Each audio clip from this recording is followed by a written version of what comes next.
Hey everyone, welcome to my channel. My name is Vanessa and you are watching the Exploring Oracle or the Exploracle for short.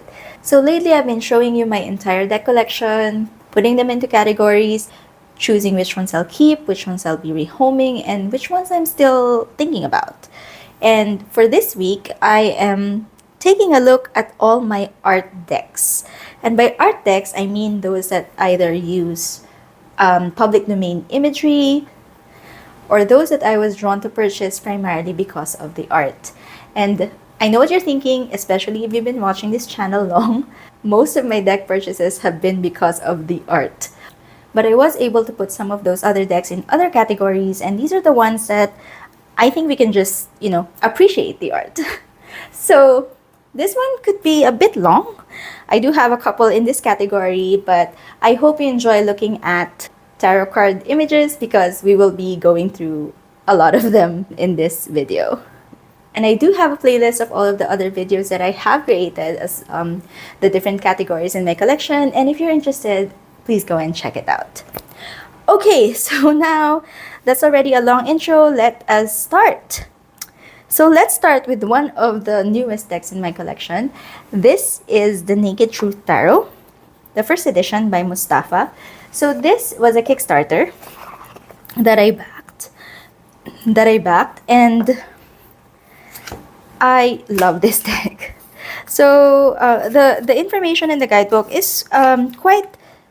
There is just a little bit of information in the guidebook. You have the keywords and some description and meanings. So there's not a lot, but there's enough. So it's bound this way.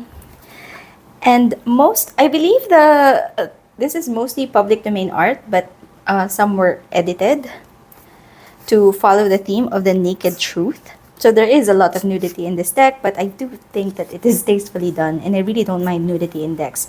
But if you are sensitive to that, skip ahead to you can skip ahead to look at the other decks in this collection. Now, what I also love about this is the gilding. Even though I prefer painted edges, this one is not sharp. The cardstock is beautiful linen black core cardstock, as far as I know. So it's very sturdy, very easy to shuffle. No issues with the production value of this deck. And I also really love the images. So the colors, they're not just primarily one tone. I really like it. So there's really not much for me to say about this deck aside from the fact that I do really enjoy looking at it and using it. Because of this deck, I actually rehome my Tarot of Aphrodite because I kept using this deck a lot more, and I feel like this one was something that I was that felt a little bit more balanced. Yeah, and I really enjoy it. Beautiful, beautiful tarot deck. I did back another deck of his, the Baroque Tarot, and I'm really excited about that. It's also like a fine art kind of deck. Okay, so this one, the Naked Truth Tarot, definitely a keep. Next is a mass market deck. This is the Influence of the Angels Tarot. This is by Jody Boginski Barbesi. And it is, I believe, a US Games deck. Oops. Okay. So, what am I doing? So the guidebook for this, so there is like extra cards on the suit meanings and the number meanings, but it does come with a more substantial guidebook. So it has the subject of the painting, story about them, the symbols you can find, the direct meaning, a shadow meaning, and the angelic message for each card, which I like. So I really like this guidebook. I really like this deck. Again, linen cardstock. Not as fancy as the Naked Truth linen cardstock, but still really... Sorry. Sorry. Not as fancy as the Naked Truth cardstock, but still really nice.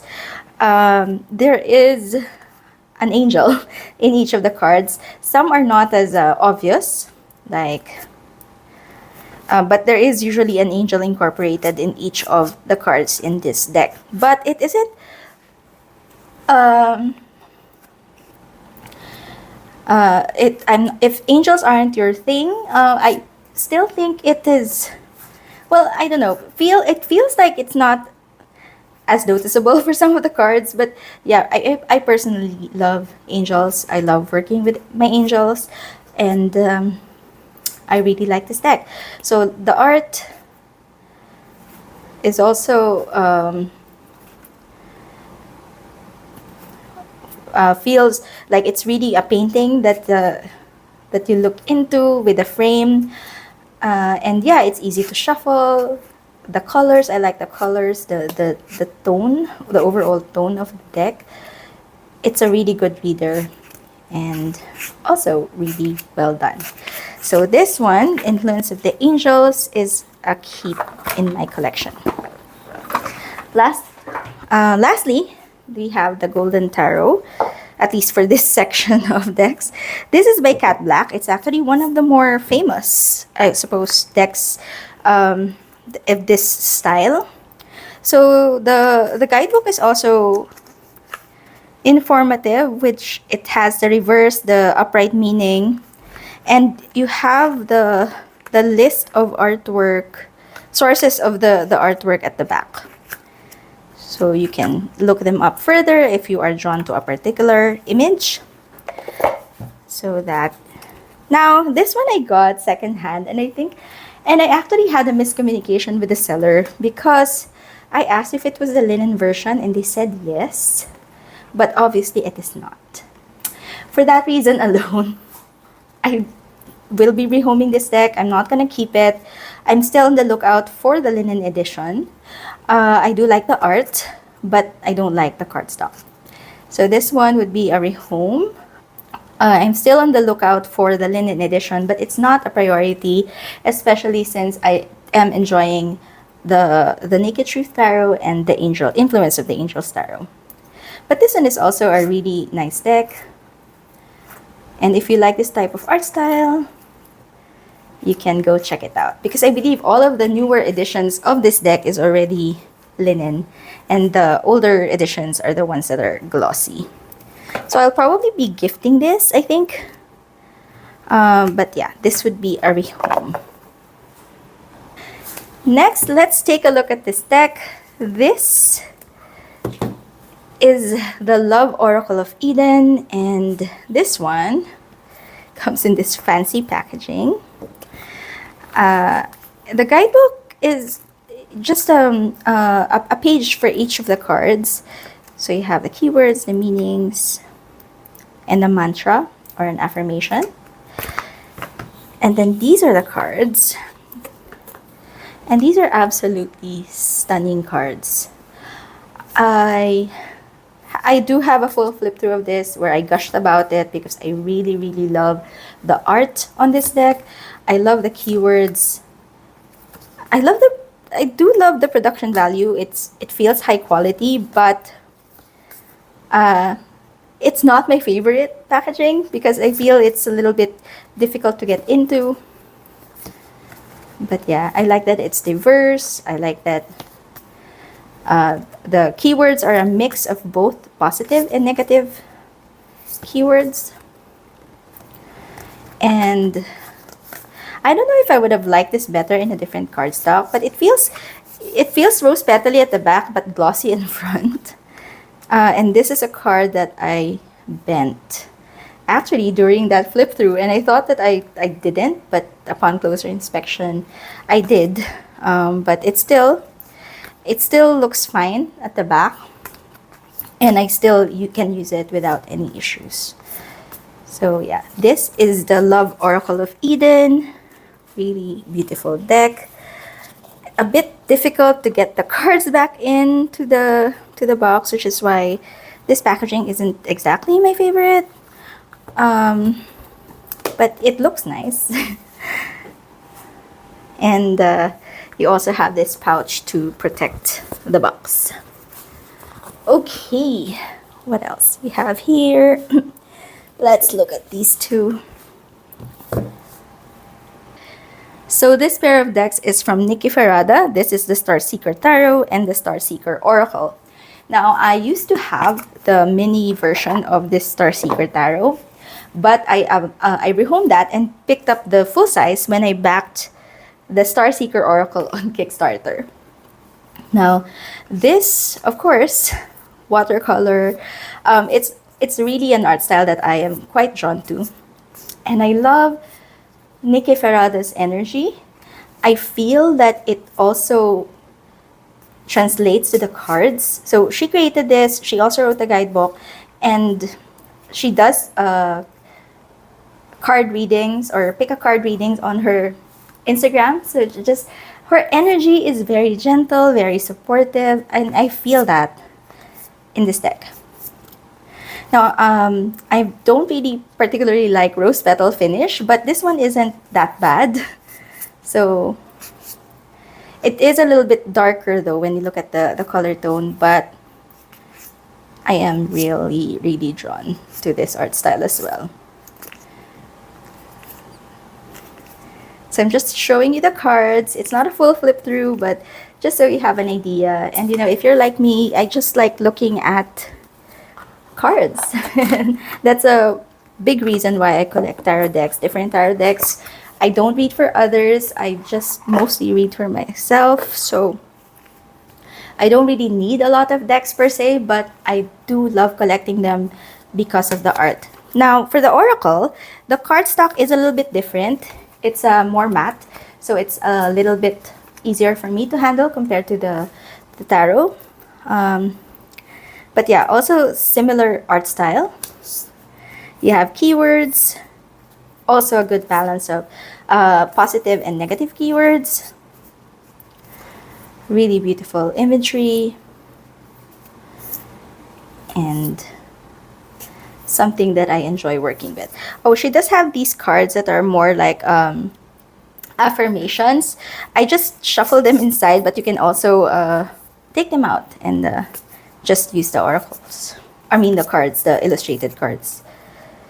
But yeah, this is another beautiful deck, another beautiful creation or work from Nikki, and you can really feel her energy in these cards. So definitely these two are a keep in my collection. This is the Star Seeker Tarot and the Star Seeker Oracle by Nikki Ferrada. Okay, so more indie decks. This is the Awakened Soul by Ethany. This is one of my earliest oracle decks, indie oracle decks, and I was very much drawn to it because of the art style. This is my favorite art style out of all of Ethany's decks. Just find it really, really beautiful. It is longer than usual oracle card size, but I can manage with this deck. There's a lot of wisdom in this deck. I enjoy working with it. I enjoy the guidebook. Let me show you. I actually like Ethany's guidebooks. I feel like they're well written, and it gives you enough information to think about, not just the meanings here, but also something that you can reflect on or something that you can use for journaling. So this is what it looks like. You have here the card, the Awakened Soul story, the meaning, the shadow meaning, an affirmation, and a personal reflection. So that's how it is for all of the cards. I really do enjoy that. And I also like her writing. So this one is a definite keep in my collection. One of my favorite oracles. This is the Wheel of Fortune Tarot. This is by Wheel of Fortune. Wheel of Fortune Tarot. So I don't see this a lot, but I was also drawn to this. Actually, this is from the same, I believe, creator of the RWS Neo Rider decks. And this one, I just saw it on the website and I was drawn to the art, hence why it's in this category. I believe it's watercolor. I like how the colors look like on the black background. Really stunning. So I'm just showing you the cards because this being the art category, you know, you should see see why I find this art really beautiful. Just for me, the colors, I mean, they really pop because of the black background. The cardstock is matte, almost feels a little bit plasticky, but not, because it's not as slippery, it's not as heavy, but it shuffles really well. I love the yellows on this deck. But yeah, it's beautiful cards. Alright, it doesn't come with a guidebook, but it does have similar RWS imagery, so it's easy enough to read, or at least to get the meanings of, if you are familiar with RWS. So let's take a break from indie decks and let's go for mass market Oracle decks. So let's start with Healing Spirits. This is by Gordon Smith, and this is a Hay House deck. Oh, this is my last card pull. And let me show you first the guidebook. So the guidebooks for Hay House are quite standard. So you do have the card, the meaning. I believe there are some spreads. Hold on. I think there are. Might be wrong. Oh yeah, so I don't see them. So I might have been wrong. But you do have how to use the cards. Oh yeah, so you can use it in meditation, sitting in power, healing. Yeah, so anyway, let's take a look at the cards. I edged this deck in this color. And the art style here is just, it's really the type of art I like. I think if you've been watching this entire series, you would kind of see I do have similar decks with this art style. I'm usually quite drawn to this. I don't know. I don't know if it's just watercolor or it's really beautiful. Now this is usually a little bit more like cosmic than what I'm usually drawn to. I usually prefer more grounding or grounded energies in my decks, and this one feels like skies and universes and stars and yeah, but I love it. I also love the phrases at the bottom. They're not too long, they're not too flowy. They're straight to the point. Go within, and you can just focus on the card. I think these cards could work well with meditation. Happiness is freedom from fear. Yeah, it's so really, really beautiful art. Be calm and keep going. So this is the Healing Spirits Oracle. Definitely a keep in my collection. And these two decks next are the next two decks. Oops. Oh my gosh. Excuse me. Alright, so for the next two decks, you have here, this is the Universal Love Healing Oracle cards by Tony Carmine Salerno. This is the special 20th anniversary edition. And I do believe, of course, since it's the 20th edition, that this has come out before. And Tony Salerno's art has been featured in different Oracle decks that are published by Blue Angel. But I believe I think I had Gaia Gaia deck before, but I rehomed it. And this one I got because I felt that this would be like a more definitive, I don't know, representation of his work. And I do really like it. I'm really drawn to his art style. And I do like the keywords on this deck.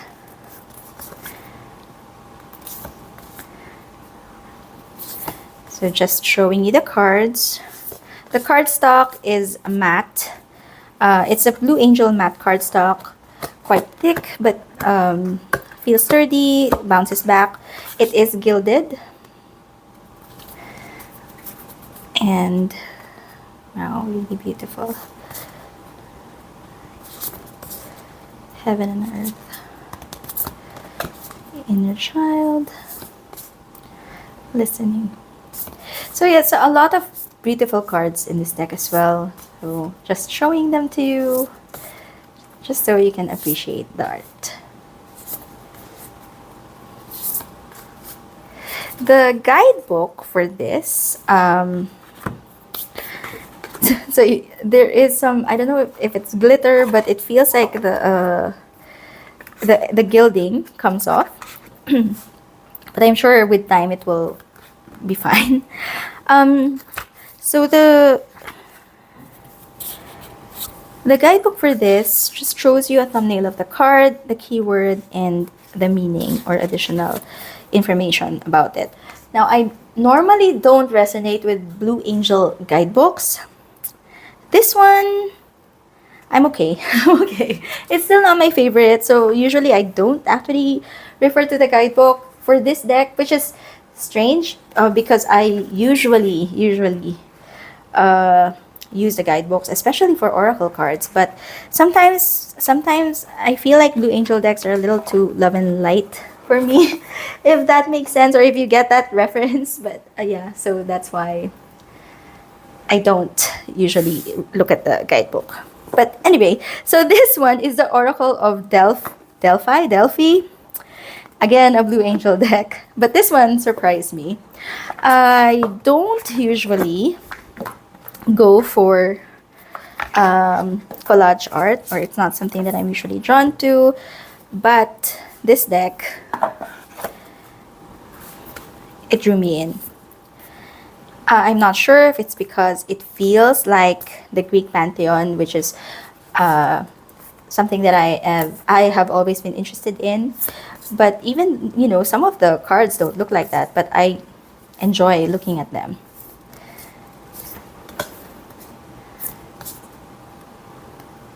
Now there's a keyword, and then, sorry, the name of the card and the keywords. They're mostly like archetype figures or archetype cards.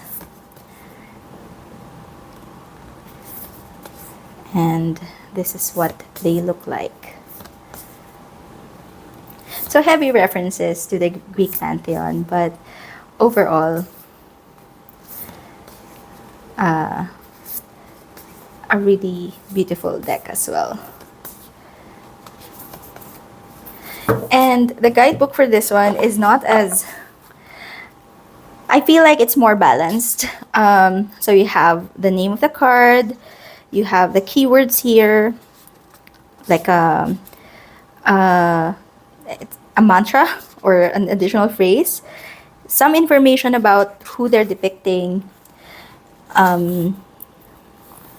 the message, you have the oracle's prophecy, you have the chakra it's associated with, a talisman, an action step, an activation, and some artist insights. So it's a little bit more information heavy, I guess, that I actually enjoy the guidebook for this one compared to other Blue Angel Oracle deck guidebooks. Okay, so let's go back to indie decks, and we have here two decks by the same creator. This is by Emma Zhang. This is the Dream Vision Tarot 2nd edition, and this is the Dream of Nile Tarot. So this Dream Vision, oh my gosh, when I saw this, I was like, When I saw this, I knew that I had to have it. There's something about the colors, there's something about the images here. They do feel somewhat intimidating. They feel like they're channeled messages. Not the type of energy that I usually work with, but I was so drawn to this deck when it first came, when the second edition came out. Because I missed the first edition, but when I saw it on a flip through, I was really drawn to it. And when I saw that she was coming out with the second edition, I had to back it. So this deck, the colors, the energy, there's something about it. There's something special about this deck that I really, really enjoy. I just, sometimes just looking at it, just flipping through the cards, it's enough for me. I think her work is just stunning. I think she's really talented, and I'm so glad that I have both of her decks here. So this is more of the RWS based deck that she created. This one is more a thought deck. So I haven't used this one because I don't really read with thought, and it's still something that I want to learn. But the art style is equally beautiful. So that is what the Dream Vision Tarot looks like. Let's just take a quick peek at the guidebook. So it's mostly just the card and a short meaning. So there's not a lot, to be frank. Okay, and then let's take a look at this deck. This is the Dream of Nile Tarot. So this is more thought-based. And just look at this. I mean, it's just so smart. It looks like a sarcophagus. This is more Egyptian based or Egyptian looking, at least with regards to how it was painted. And the guidebook for this has a little bit more information, and it is I'm not sure what to call it. It flips up. So that is the style. So I like this guidebook better because the presentation, actually the amount of information is not that different, but it just feels more, I don't know, involved.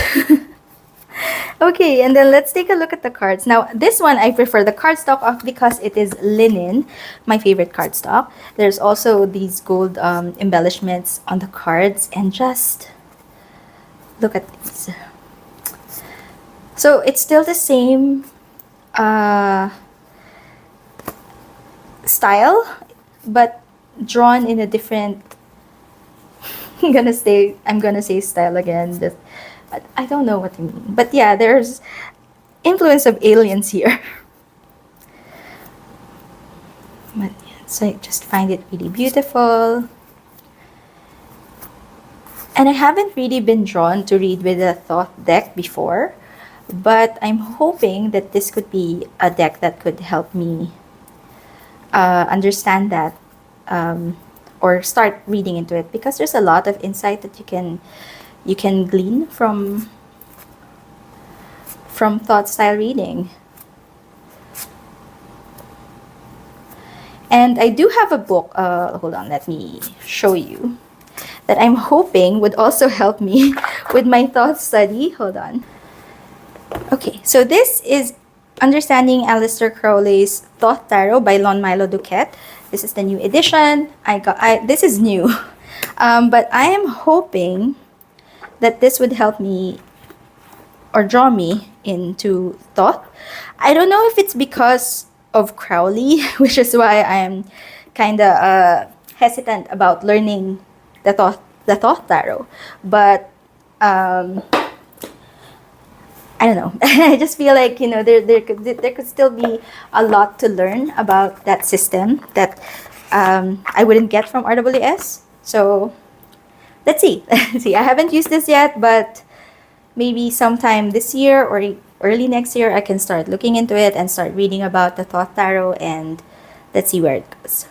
Okay, and then Let's go back to mass market decks. Let's start with, actually, these are all previously indie but turned mass market decks. And I'm so glad that they are mass market because they are more accessible now. This is the Unfolding Path Tarot. And the guidebook just shows you some keywords and the meaning. It's pretty good. It's a pretty decent guidebook for let's say for a beginner. And these are what the cards look like. This is by Athene Noctua, published by Hay House. Previously indie, but now mass market. Now, they say that this does have like Lightseer's tarot vibes, but aside from it being a diverse deck and more modern, I feel like it has a totally different energy. And I don't know if it's because I never really resonated with the Lightseers, but this one I do enjoy working with. I love the art style. I love the white space. I love this card.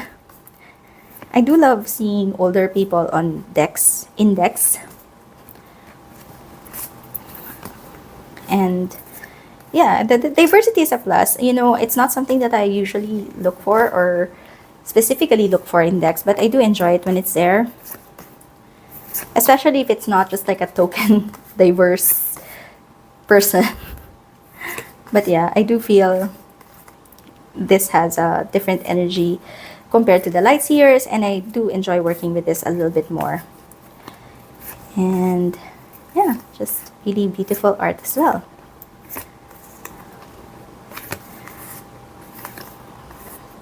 I normally don't like people looking, people in decks, to be honest, but this one I don't mind, even though they're people focused.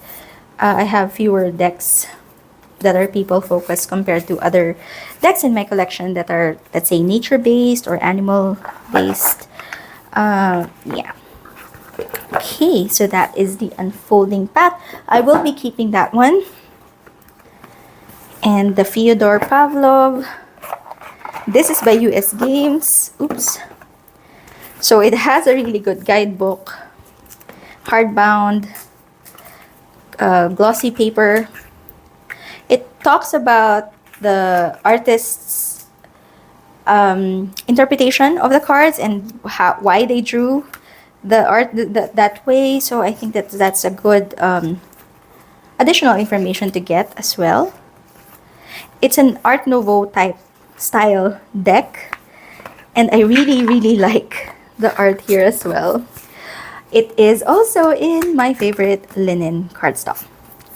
The color is a bit muted with some pops of color, so you'll see it's like overall the color is ivory, like I don't know.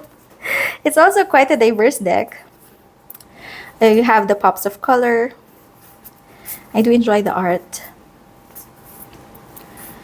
I don't read with this as much though, and I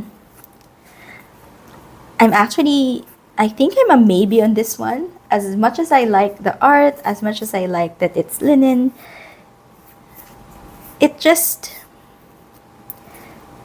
not something I reach out for a lot. But I'm still keeping it for now, just probably not something that I would keep long term in my collection. So this is a maybe. The Fyodor Pavlov Tarot. Okay, and lastly, at least for this group, because I have 3 more decks after this. This is the Bonefire Tarot by Gabby Angus West. This is the 2nd edition. And it comes with this big guidebook. I believe it's the same as the previous edition's guidebook. So it has a lot of information, a lot of reflection as well from Gabby, why she and also explanations of why she drew or she painted that particular card the way she did. And oops, this one is smaller than the previous edition, and it is matte and borderless. So this one would pair a lot better with the oh my gosh, what is it? She has an oracle deck, the the Weird of Sarah Howard, which I also have. So this one pairs a lot better with that. Some of the colors, though, I prefer in the original version, and some of the cards, because, for example, the High Priestess, I do prefer the Empress on the original version compared to this version of the Empress. But what I like about this is actually the messiness or the busyness of the art. So it's definitely a unique one in my collection. And yeah, I'll keep. Not something that I read with a lot though, because the busyness also kind of gets distracting for me if I use it a lot, or especially if I draw a lot of cards or even 5 or 6 cards. But I do enjoy working with it when the mood hits. So this is the Bonfire Tarot, 2nd edition by Gabby Angus West. Okay, so I think I'm down to like 3 more decks. Let me just keep this. Put the cards to the side. And let us take a look. These are all indie. So let's start with this one. So this is the Sweeney Tarot.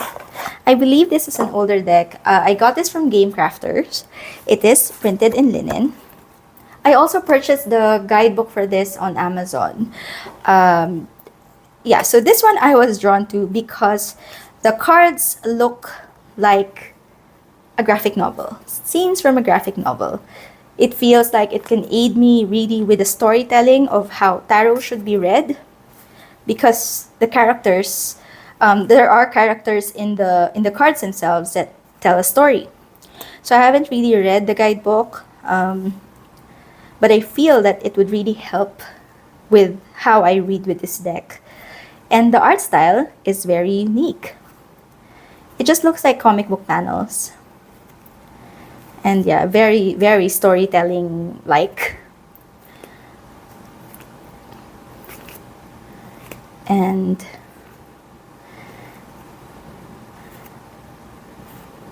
oh, by the way, there's also, I believe this is also a bit thought-based, and there are keywords on each of the cards as well. Yeah, they're just showing you the cards. The color palette, I believe, also changes when you change suits. So the swords are more blue. I believe the cups are more green. And then there's more earthy colors for the pentacles.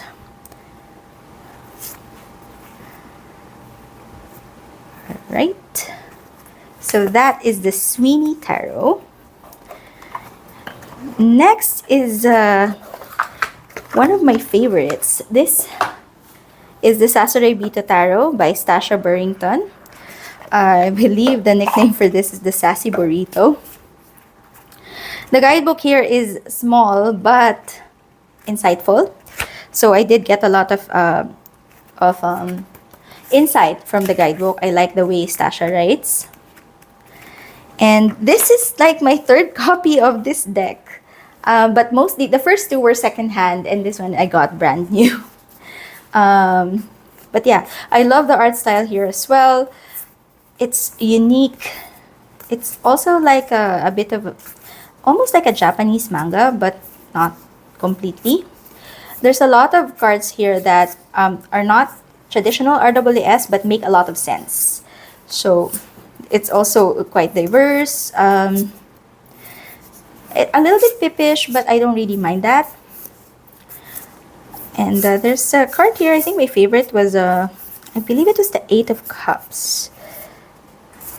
I also like the, where is that? 5 of Cups, 6 of Cups, 7 of Cups. Yeah, here, the 8 of Cups. You know, the catharsis that you get when you do that, when you're moving on. Just really made sense to me. King of Cups. Yeah. Again, the art style here is really, really beautiful. I enjoy it. It's unique. and a great reader, like a really good reader, this deck. That is the Sasori Bito Tarot. And definitely a keep. The Sweeney Tarot also a keep. I keep forgetting to say. Yeah, and then last on this category is the Dark Mansion Tarot. So this is by Taroteca Studios. This one doesn't come with a guidebook, but I still got it because, I mean, look at the art, right? The detailed art, the Tim Burton-esque vibes. It's just really interesting to look at, really draws you into this world. I honestly wish that there was a guidebook for this. I'm not sure if they released like the majors on their website. I do think they are planning to release like a digital PDF of the guidebook, you know, but yeah, this deck, I just love the art. I don't really read with it. I don't really read with it much, but I just like looking at it. It's just so cute to me. Yeah, very RWS. So even though without a guidebook, I can definitely read with it. It's just that I feel like you can really come up with the story of the characters here, and it would be an interesting read. So this is again definitely a keep, the Dark Mansion Tarot. Then last suit. Love this for photos. Okay. All right. So let me choose my top 3. It's a little, honestly, it's a little difficult with this category because I like a lot of these decks. Okay, but probably I am going to choose this the Sasori Bito. One of the newer decks in my collection, the Naked Truth Tarot. And oh, there's so many that I like, but probably these 3 would be my top 3. So the Naked Truth Tarot, the Sasori Bito, and the Awakened Soul. And I hope you find this video interesting. If you did, don't forget to click on the like button and do consider subscribing to my channel. See you again next time. Bye!